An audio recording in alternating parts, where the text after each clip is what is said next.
Unang nagpaputok sa MILF ang grupo ng SAF. Ito po ang giniit ng pinuno ng tropa ng MILF na nakasagupa ng Fallen 44 sa Mamasapano, Maguindanao. Exclusive na Papatrol, Lori May Andong. Kilos niyo po para. Grupo ni Commander Haraymen ang nakasagupa ng PNP Special Action Force sa Maisan sa Barangay Tuca na Lipaw sa Mamasapano, Maguindanao noong Enero 25. Si Haraymen ang Operations Officer ng 7th Brigade ng 105th Base Command ng Military Wing ng MILF. Bago sila nagkagulatan ng SAF Commandos, alas 4 ng madaling araw noong January 25, nakatanggap siya ng tawag mula sa kanilang brigade commander na si Ustads Manan Gyaber. Sinabihan silang lumikas dahil may mga namataang military vehicles. Mas maganda po imiwas tayo ng gulo. Iwanan ninyo dyan kasi bawal. Mula sa highway hanggang 300 meters tayo. Dito tayo magtipong-tipong ba, mag-assemble sa ating RB. Kaya nga, pagkaaga talaga yung mga 4:30 na, pumunta kami na dito. Alas 4:30, malapit na raw sila sa Cabulnan River at patawid na ng tulay na makarinig ng sunod-sunod na putok at pagsabog. Nagmadali sila sa pag-aakalang may nagaganap na rido o away na magkaibang angkan.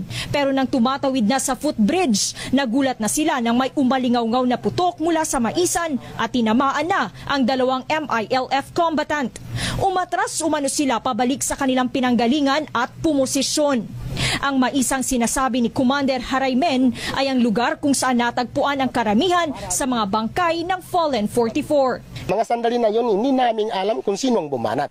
Kaya nga, pumusisyon kami dito, gumanti kami. Yan na. Hindi namin pang alam ang kalaban, kaya hindi man sila nagpapakita na wala kaming natanggap nga military SAF PNP ang pumasok diyan. Natigil lang daw ang putukan. Sumigaw na ng ceasefire ang Coordinating Committee on the Cessation of Hostilities o CCCH. Aminado si Commander Haraymen na may problema sa komunikasyon sa mga sandaling iyon, kaya tumagal ng ilang oras ang putukan. Tanghali na umano nang malaman nilang PNP SAF pala ang kanilang nakasagupa.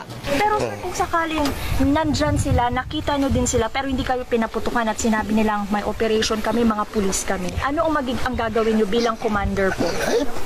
Siyempre, magtahimik kami. Kasi karapatan nila tumugis sa mga kriminal. Kung sasabihin pa nila tayo, ay bakit hindi kami susunod sa kanila?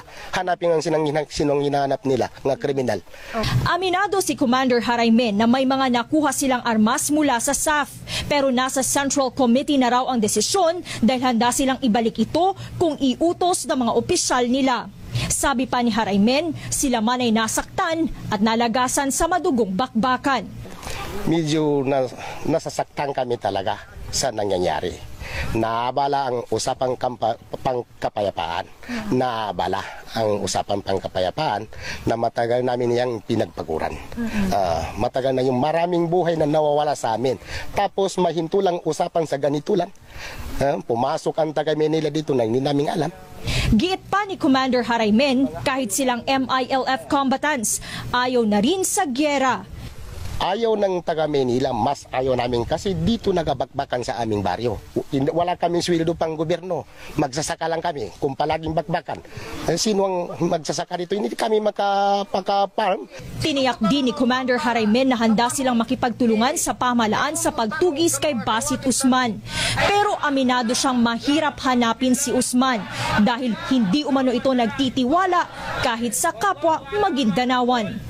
Lori May Andong, ABS-CBN News, Maguindanao.